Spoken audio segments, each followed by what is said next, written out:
Chere yo le ki boy nyon. En mi ngode kwe. Cha gwar kana mar che gatich. Okay. Cha wa ka mar che tich. Na to karode ni di wi mon. Abi ko ngwan non. Cha wa kan kwa ya dem. Kene yip. Ti cha rodien yi ka ka yiden. Yo. Kana wa loida, kana gulo loida riedem. Cha wa gwar. Baba. Na to karodien di. Chere ngon mi. Mi shina ngwan wi mon.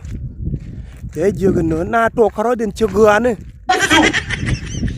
chawi da ga ya ko chi mar rew ngo da ka gwach kariet kel ka ni tanda ba ka luin ka mama da mama ngo ya la ga ya ngo war ka ja ya go la la na to kharo den chego ne te jin na to khip ka na adem thế giờ cái nữa ala nu kuida con chi mà ni hip ka na adem Bat gur. Ana da ku dien me chalar. Ken bor de jo bor.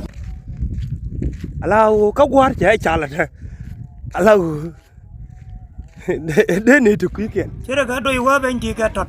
Gen gulte ner la na ner ge tu dog ya. Ko tu de je ni je we ja we tu ni je dog. Mala die je we tu de me cha dia tu di yang. Da ra tu tu. De ra tu tu. No. Biar aku tiang apa? Let's video man show bell akini wit ka show pal akini subscribe ka YouTube channel ka show kan hila ka goro bi comment ka me mi to ko je to ko jeli ma no ne ba market no part batai